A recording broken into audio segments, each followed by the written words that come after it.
Te digo la otra. Análisis, información y debates. Con la conducción de Tamara Zamudio y Florencia Alonso y la participación especial de Jona Rodríguez, Emiliano Tuala y Mauro Casa. Producción, Emiliano Tuala. Operación técnica, Diego Varela. Te digo la otra. La política dicha desde otro lugar.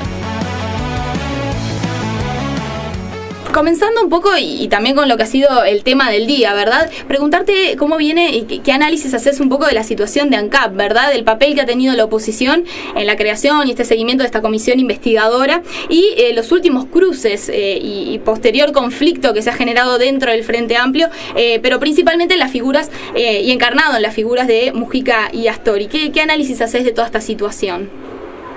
Es un tema enorme, ¿no? No te da el programa si tenemos que hablar solo de eso. Pero, a ver, la situación de ANCAP a esta altura parece evidente porque los propios Frente Amplistas, Danilo Astori y compañía, parece evidente que estuvo mal administrado, ¿no? Eso no hay duda a esta altura. Lo que puede haber duda es si hay ilegalidades. La oposición montó una comisión investigadora que en realidad las comisiones investigadoras parlamentarias no necesariamente son para detectar ilegalidades, que para eso está la justicia. Es un mecanismo que la oposición, en este caso, además, teniendo en cuenta que el oficialismo tiene mayoría absoluta, es una buena oportunidad para aclarar cosas, y algunas cosas saltaron, digamos, algunos gastos un poco extraños, como dice, publicidades a radios que no existían, etcétera, etcétera, que son en definitiva cosas menores desde el punto de vista cuantitativo, por la cantidad de dinero que ANCAP ha perdido. Eso en cuanto a la situación de ANCAP financiera, que bueno, el gobierno ya dijo que la va a capitalizar con 800 o 1.000 millones de dólares. Después, lo que ha generado en los días del Frente Amplio, la verdad que es un tanto curioso, por la virulencia, sobre todo con la que se han enfrentado Mujica y Astori. Yo creo que hay atrás de eso otras cosas. Uno a veces desprecia en la política las relaciones humanas, el llevarte bien con alguien, el ser amigo o no ser amigo, eso pesa mucho más que muchas cosas, que las diferencias ideológicas a veces, pero la gente no lo tiene muy en cuenta. Los políticos son seres humanos que se enojan, que se calientan como cualquier otro. Y me parece que acá el astorismo pagó una cuota muy alta con el tema de Pluna, gente procesada del astorismo, cuando en realidad había sido Mujica el que había dado la orden. Hay una guerra política que fue político electoral en su momento entre el astorismo contra Raúl Sendic, y además seguramente molestó mucho las primeras declaraciones. Ahora Sendic está más silencio, pero las primeras declaraciones de Sendic decían que parte del déficit de ANCAP era porque había pasado dinero a rentas generales, digamos, responsabilizando al Ministerio de Economía por eso.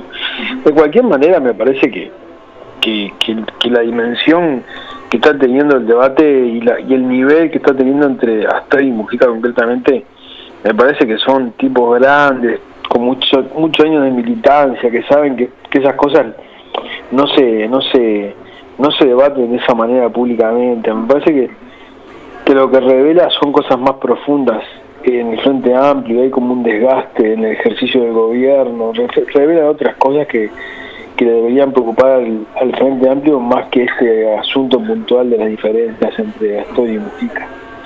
Bien, Gabriel, te queríamos preguntar también por otro de los temas que en realidad fue bastante principal en este año 2015, que tiene que ver con el conflicto de la educación y particularmente en lo que tiene que ver con el decreto de esencialidad que llevó adelante el gobierno, ¿no? Que en un momento parece que tensionó bastante la situación. ¿Qué evaluación harías tú del papel que jugaron y juegan todavía el gobierno y los gremios de la enseñanza?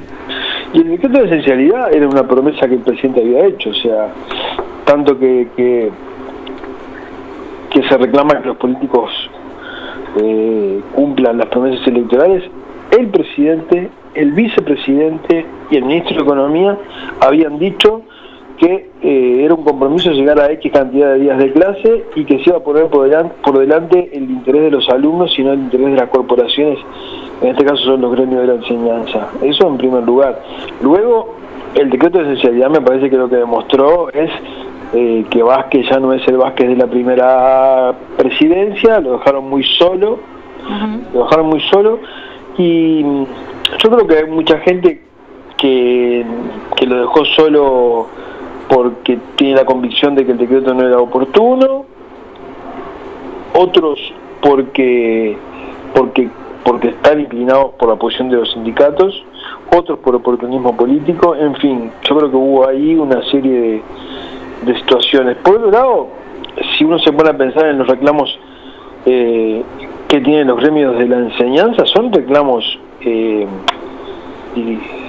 corresponden. O sea, en este país yo digo que vivimos en un régimen básicamente corrupto y que tengo derecho a generalizar cuando algunos burócratas ganan sueldos de 60, 70 mil pesos y un docente, que son los tipos que educan a nuestros hijos, ganan 20 y pico de mil pesos. Entonces, una sociedad que hace esa opción es una sociedad básicamente corrupta, una sociedad que no apuesta en el futuro, una sociedad que no piensa en lo que en toda la inteligencia que se está perdiendo allí entre los muchachos más pobres de este país. Ahora, una cosa son la justicia de los reclamos y otra es cómo se reclama, porque estás reclamando más dinero para la educación, para que la educación sea mejor, y lo que haces es empeorarla con paros, con huelgas, tomando de rehenes a los muchachos más pobres, que además es un desconocimiento realmente por parte de la corporación, por parte de los sindicatos, de lo que es la pobreza en este país. Hay que haber sido pobre para saber lo que es una madre en un hogar monoparental que tiene que ir a trabajar y que tiene que dejar a sus hijos un rato en la escuela. No somos una guardería, dicen los dirigentes sindicales, cuando en realidad ya se sabe que la escuela hace muchísimo tiempo que dejó de ser solamente un lugar donde ir a aprender matemáticas o historia, y es uno de los pocos lugares de contención social que todavía siguen quedando en este país. Privarle de eso a los muchachos más pobres me parece inmoral. Gabriel, otro hecho político del año, capaz un poco alejado de la vorágine de temas, fueron las elecciones municipales allá por mayo, y ahí un fenómeno inédito al menos fue el partido de la Concertación en Montevideo y en él la figura de Novik. ¿Qué evaluación haces de esa novedad y qué perspectiva de futuro ves de una alianza electoral entre blancos y colorados a otros niveles tal vez? Sí, bueno, ahora Larrañaga se reunió con Novik en estos días. Yo creo que fue ninguneado por muchas razones. Creo que a la clase política no le gusta a la gente que viene de afuera. Hay una clase política, no le gusta a la gente que viene de afuera. Y por otra parte, una cosa que repite el politólogo Garcés, y es, primero, que está claro que si no se juntan blancos y colorados, le va a ser muy difícil ganarle al frente. Le va a ser muy difícil. Pero además de todo, que esas alianzas no se pueden tejer 2 meses antes de una elección. Primero porque no te da el tiempo para trabajar, y después porque la gente no termina siendo creíble para la gente. La gente ve que tiene un mero interés electoral.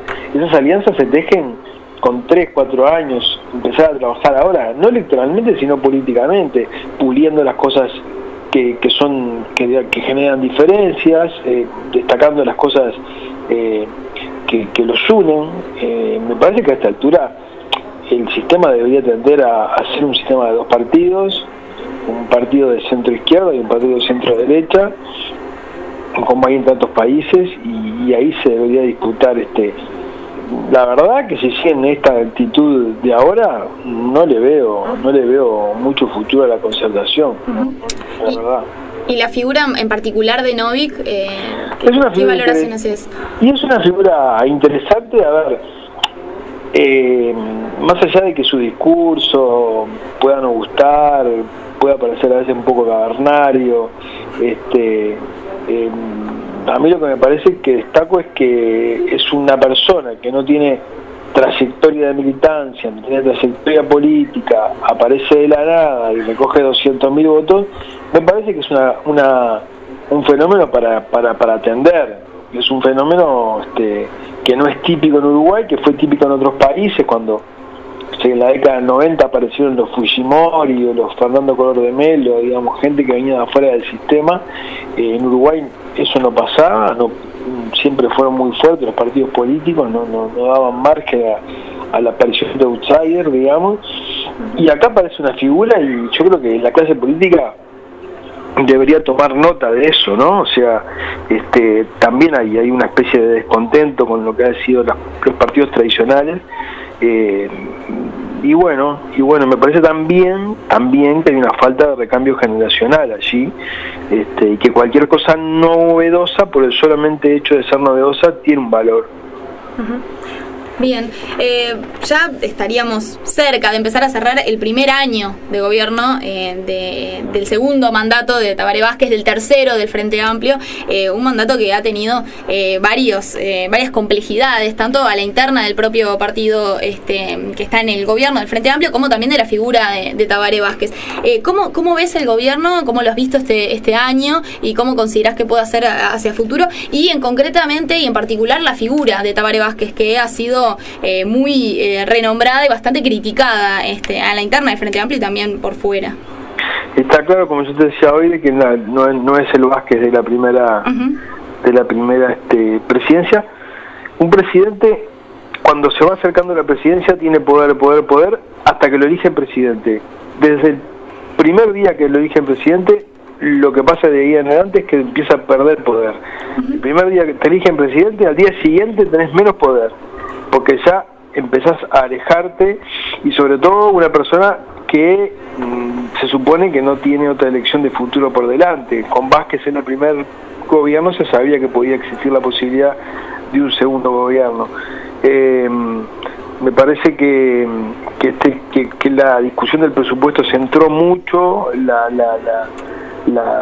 gestión del gobierno, generó tensiones con los sindicatos, todavía están por resolverse los consejos de salario, hay como mucho ruido en el medio. Me parece que Vázquez no está rodeado de figuras políticas como lo estaba en el primer gobierno, donde los cabezas de lista eran los líderes de los sectores políticos los más importantes, y él tenía gente a su alrededor que tenía un bagaje político que lo ayudaba a vincularse con el resto del sistema político. Hoy no tiene ni una cosa ni la otra, y ha sido, en fin, me parece que ha sido bastante poco productivo en cosas de fondo, en cosas importantes. Todo indica que cuando pase el presupuesto, vamos a ver el verdadero Vázquez de esta que es supuestamente su última oportunidad de hacer cambios de fondo, cambios que tienen que ver con la izquierda, con un gobierno de izquierda, pero cambios de fondo. Estoy hablando de la educación, estoy hablando del sistema de cuidados, en fin, estoy hablando incluso de proyectos de integración, más allá de que el quizá haya fracasado. También hay algunos otros acuerdos internacionales que están ahí, que se van a venir, y que también Uruguay se juega mucho, o sea que hay como mucha expectativa del año que viene, a ver si el gobierno empieza, digamos. Bien. Gabriel, para ir cerrando más que nada la entrevista, la primera parte de esta entrevista, hace minutos atrás tú comentabas respecto a ANCAP que los cruces entre Mujica y Astori en realidad vienen de ciertas rispideces que se han venido generando y que hoy saltan, digamos, hacen que salte, digamos, esta discusión con mayor violencia y más vehementemente, ¿verdad?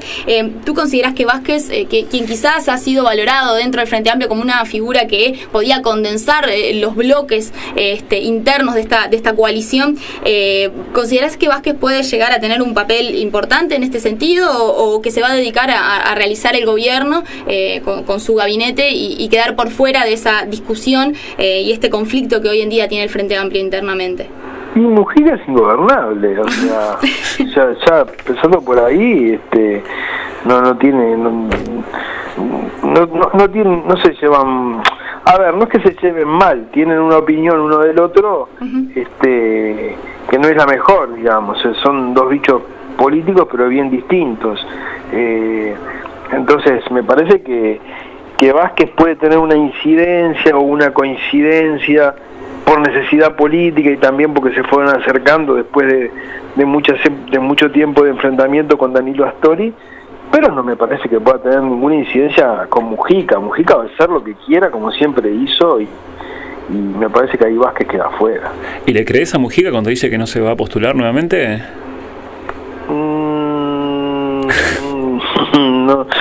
No mucho. O sea, la lógica indicaría pero la lógica en política... Ya no hubiese sido presidente si fuera por lógica. Claro, exactamente. O sea, la verdad que en el Frente Amplio, cuando uno habla con los dirigentes, todo el mundo dice la próxima interna del Frente es Mujica y Astori, o sea, porque no aparecen. No hay figuras. A ver, y sí, porque digamos, sentí que era una posibilidad, pero me parece que hoy, no sé, si esto perdura el tiempo, lo va a matar, esto lo va a afectar mucho. Después aparece el Partido Socialista con Daniel Martínez, y no hay mucha cosa más, digamos, no hay. Esto que tienen cuando hay un líder fuerte en un partido, la sombra no deja crecer nada a su sombra. Y acá hay 3 líderes fuertes, digamos, ¿no? Por lo menos 2 clarísimamente, que son Vázquez y Mujica. Hoy se publicaron datos de economía, sí, más que nada de PBI. Si bien no se está en una situación de recesión, se enlenteció, es decir, se estancó el crecimiento. Exactamente. Por lo tanto, a mí lo que me llama la atención es el gobierno fue el primero en salir a advertir esto. En sus primeros días de gobierno salió a advertir de que que los números no eran lo que esperaban, sí, etcétera, pero el otro día, la noche de los descuentos, la gente quemaba las tarjetas de crédito de una manera, o sea, me parece que no nos estamos dando cuenta, otra vez nos va a pasar lo que nos pasa en las crisis, de que la gente se quema la guita sin darse cuenta, no sé, tenemos como poca educación financiera, o sea, de cuándo es el momento de gastar, y ahora que quiero ver en la Navidad, o sea, cada Navidad se gasta más guita que el año anterior, o sea, entonces, no, hay como una realidad de los números y hay otra realidad de la calle. Salí por supuesto que hay 2 Montevideos y hay 2 Uruguay, y que sabemos que en la periferia hay indicadores sociales africanos y en la costa hay indicadores sociales europeos, pero la gente que digamos que mueve el consumo, o un sector del consumo, vos ves los restaurantes llenos los fines de semana, o sea, no sé, en determinados sectores seguramente se empezó a sentir, pero en otros todavía parece que estamos en medio del crecimiento cuando ya se paró, esto ya viene desacelerándose.